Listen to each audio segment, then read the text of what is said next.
Welcome back to another episode of The Quiet Shit Out Loud, where we talk about the quiet shit in different places. And, it's not always just about the professional world, but the personal one as well. We can go in a number of different directions, and we've got a number of interesting guests. And leaning into that, our guests today, we've got Nate, and Nate needs no introduction, but I will let him do his introduction in a second. As normal for our disclaimer, the opinions represented on this are the opinions held by the individual, not to be held in perpetuity. People's ideas change, especially as new information becomes available, and also are not reflective of the companies that they are a part of, either now or in the past. But we're gonna have some fun with this. So, without further ado, Nate, why don't you give the audience just your quick introduction before we ask you our famous two questions? Yes, sir. Well, first of all, definitely thank you for the invite and for being here. I'm glad to grace the stage with you gentlemen. But my name is Nate Wiley, and I am a recruiting professional. I've been doing so now, I think 13, 14 years. I kind of only try to count the milestones. Um, but currently running my own shop as lead recruiter, TA manager, marketing, business development, graphic design coordinator, whatever you want to call it, of Infinite Talent. But doing some fun stuff, some challenging recs that I'm working on with some startups. But glad to be here, and let's talk about some stuff. Yeah, and certainly, if people are interested, we'll leave some show notes for them to be able to reach out to you if there's some roles that they're interested in. Um, but Ben, why don't you ask him our very famous first question? Yeah, Nate, let's get right after it. What's the in your space? It's not even quiet. It almost feel like it yells. But a lot of leaders, and I think we know this, like they don't know how to recruit. If I guess, I think a lot of recruiters are probably hit him like duh.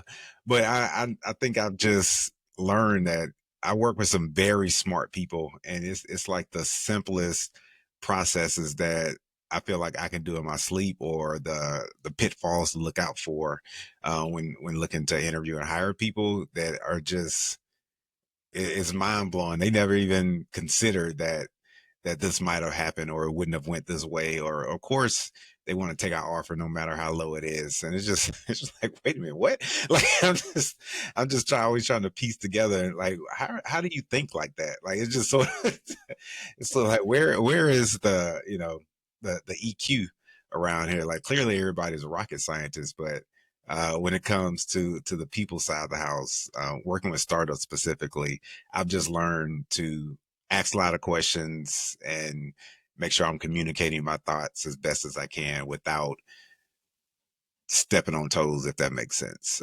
Anybody that's worked in those environments, even a big environment with certain types of leaders, you want to present information in a way that, like, yeah, like let them read it, let it marinate, and then, like, okay, yeah, we're on the same page. Like,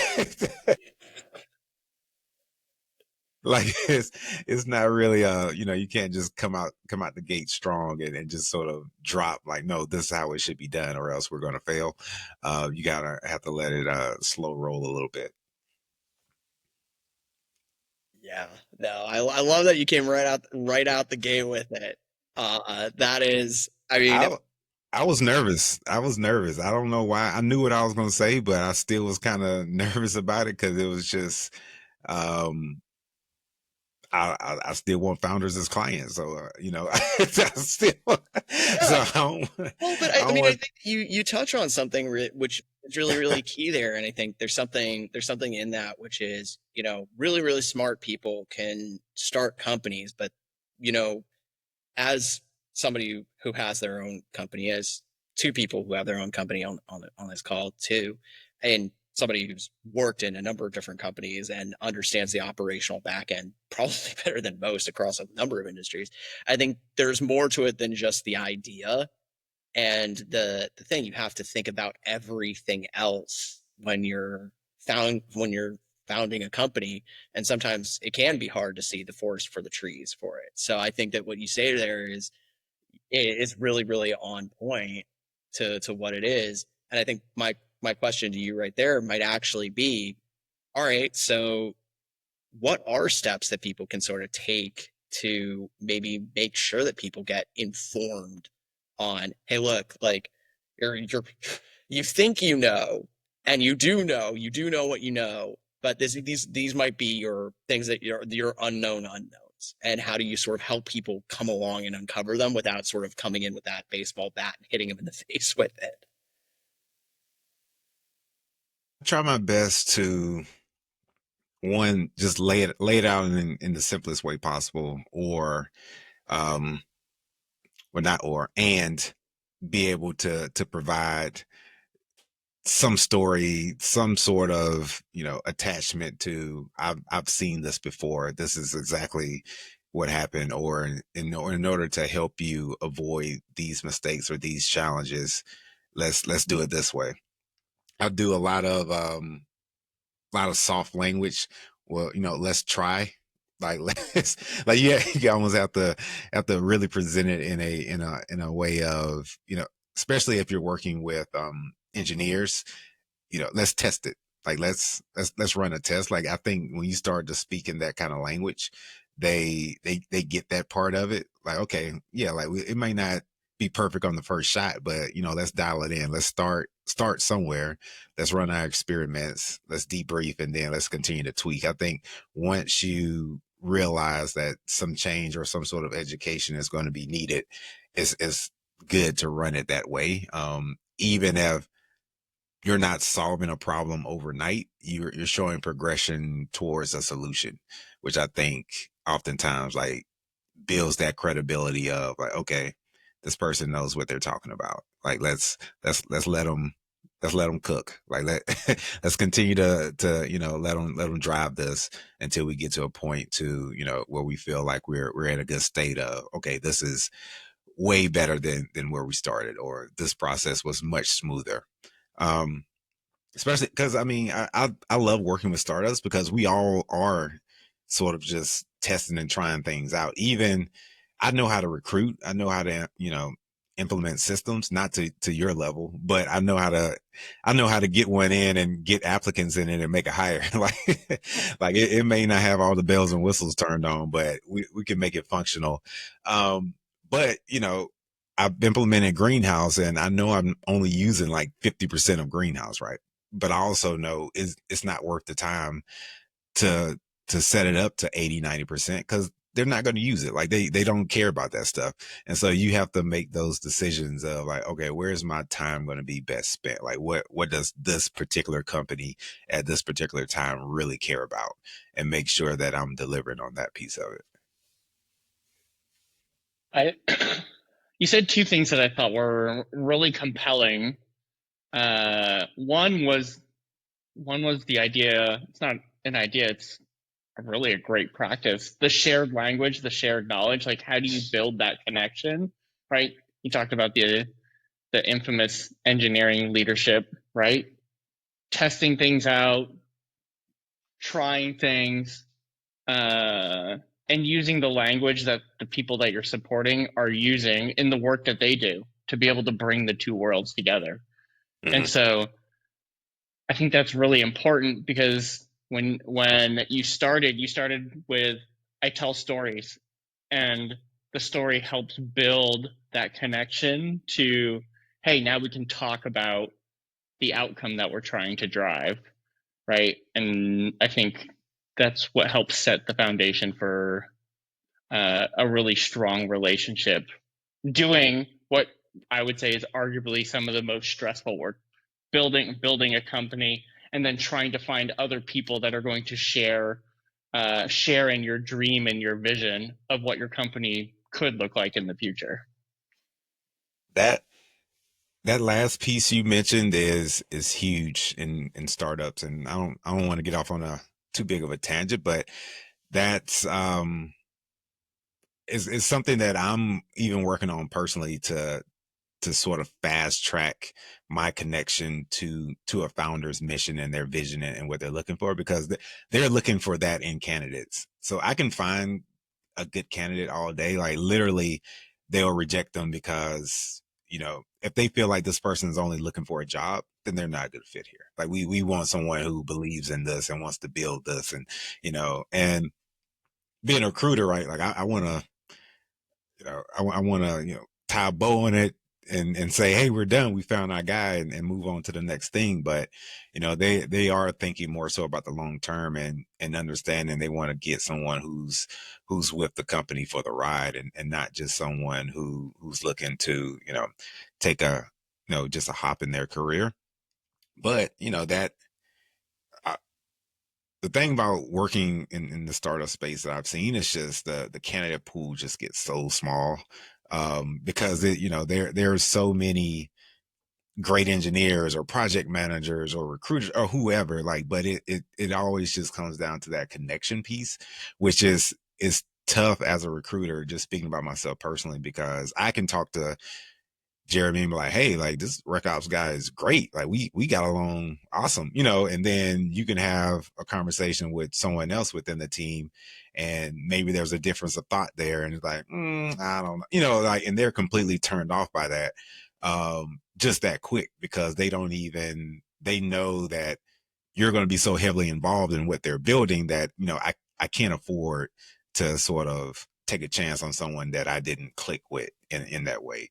And so that emotional piece, that feelings that's involved in recruiting, you can create the best interview process with the perfect amount of interviews with the right people and the right questions, all that kind of stuff. At the end of the day, I still, I'm looking at them and just seeing like how does this candidate make them feel. Like that seems to be what it comes down to. They have to feel confident. They have to feel that even it's so funny sometimes, like, to go through a whole process and like they'll reject great people because they, for whatever reason or the other, find somebody who they know can't do the job today, was like, but nah, I really like them. Like they're eager. They're going to learn. Like they can figure this out. Like they're smart. And it's just, so you wanted an intern. Like it's like, so why you have been running me around? Like, and so it's all you can do is laugh at the end of the day. Cause it's just like, I was not out here looking for somebody who, was going to have a ramp up. You told me that this person needed to know how to do everything day one. Like it's like, but now because you feel like this person, impressed you with their intelligence in some way. All right, no, this person be great. And so yeah, it's a tough job for sure. 100%. Um, no, and I like what you say there too, which is, people, things change throughout the process, needs change throughout the process. And I think that's one of the quieter aspects of recruiting, that if you're not in the recruiting sphere of things, you sort of, as a candidate talking to a recruiter, like, God, this person sucks. And it's like that it's the duck aspect of everything. Like there is so much water being moved underneath the feet to have to be like, oh, so you didn't want to spend all this money on the thing. You did want an intern. If you wanted an intern, we could have advertised this role very differently for you and gotten you a totally different pool. But no, now that we're at the end and you've identified what you wanted, this is what we're going with. So I think that it's a really good call out to that. Um, I guess, Ben, do you have any other follow up questions to that, or do we ask the our second question? You know, I thought the part about how you made the other person feel is one that we is another aspect we don't talk about enough. We talk about all of the build structured interviewing, make sure you've got all these great assessments and questions about how you're going to do this thing. At the end of the day, I'm probably going to spend as much time with this person as I do with my wife or my family or my spouse or my significant other or whoever else out there. Gosh, I'd like to be able to enjoy when I'm doing that and not have it be not have it be contentious or something where I wouldn't enjoy that. So I think as much as we want to sell in recruiting the idea of being able to do the functional and the technical parts of a job, those other parts are going through a process, and they're equally important as, I mean, I think every recruiter would tell you in today's day and age, the network is just as important as your skill set. Who have you worked with? Who's endorsing you? Who are you talking with? Who can recommend you? And that aspect of this work hasn't changed in hundreds of years. I would even say thousands of years since when recruiting began. And I don't anticipate, for all you AI folks out there, I don't anticipate that changing with the advent of AI either. It's it's very hard to defeat a referred candidate. I've seen it. I've had so many referred candidates come in and blow up my processes. I mean, I say blow up, but you know, it depends on the dynamic of the situation. When I was in house, I love them. It is what it is. But if I'm getting paid off a fee, now I'm not I'm not the biggest fan unless it's me that's doing the referring. But at the same time, I do get it, and I've had to even learn that in my business. Right? All right, what does this look like if somebody comes in the third hour and then an investor say like, hey, you need to hire this person, because that's what they're going to do. Um, yeah, I tell people all the time, the resumes and the interviews and all that kind of stuff. You want to have all that polished and ready to go, but if you know somebody, you are, the race is half done.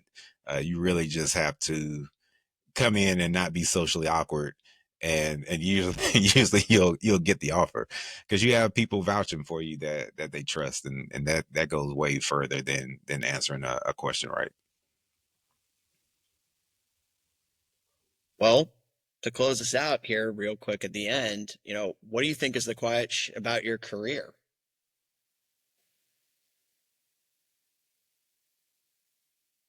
Again, I don't know if it's great. This it's tough. Recruiting is hard. Like I think I think about this every day. Like, am I not doing enough? Do I need to, switch careers? Do I need to, I don't know. Like, but it all goes away once I get a signed offer letter, right? It's like I go through that same cycle every time. Um, but I think if you haven't done recruiting, people believe that is easy. Like and I did before I got into it all those years ago when I first got my first job in staffing. I was like, finding people jobs. What?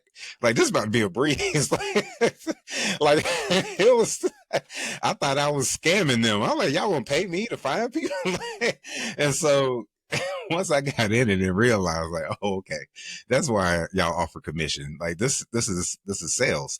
Um, and so um, yeah, but for the people who aren't in recruiting, even if are in the suburbs of recruiting and you kind of haven't worked direct continuously, it is so difficult to kind of be in the middle but not really have any power on either side. Like when you're just sort of trying to nudge this way on the hiring leader side and coax this way on the candidate side. Like, hey, no, y'all two like each other, right? Like, yeah, like y'all get along. Like that's how I feel. It's like, yeah, she can do the thing you said you wanted. Like, and so like so it's no big secret. Maybe to those outside of recruiting, but this is a tough ass job and it's getting harder having to, go against AI resumes and, and the good people aren't looking. They're not even responding. I can't tell you how many engineers I meet at in-person events, and I got off LinkedIn because I got tired of recruiters hitting me up. It's like, we're looking for you. Like we want to talk to you. They're like, nah, I'm not looking for nothing. I can find a job if I want. So if you're that good, and so if you have that confidence, great. But there are so many people on LinkedIn that I believe to be good, that I know can do a good job, but the leaders I want, or excuse me, the leaders I work for, want the ones aren't on LinkedIn, right? They want that diamond in the rough that can create, that one new product that no one's ever thought of, and so like it's just a constant grind. So yeah, not no big secret, but the quiet part is this shit is hard and it's getting harder. And I'm trying my best to evolve as a recruiter and figure out how can I leverage technology more in order to not necessarily make my job easier, but I do want to um, decouple recruiters from so much administrative stuff so that we can focus on making those real connections and sort of being able to exercise more EQ with our hiring leaders and kind of better understand exactly what it is that they're looking for so that we can find people faster. Well, Ben, Yeah, that is amazing. And Nate, thank you so much for sharing Thank y'all. the quiet part out loud. Uh, Love to give you the opportunity. Where can people find you? LinkedIn all day, every day, too much. Laying in the bed at night, first thing in the morning, just reading posts and looking up candidates. But LinkedIn is the best place to find me, Nate Wiley. Um, if for whatever reason you got something more personal to say, it's Nate at infinitalent.com. Feel free to shoot me an email. Love it. Thank you so much for joining us today. And this concludes another Quiet Out Loud. Thanks, y'all.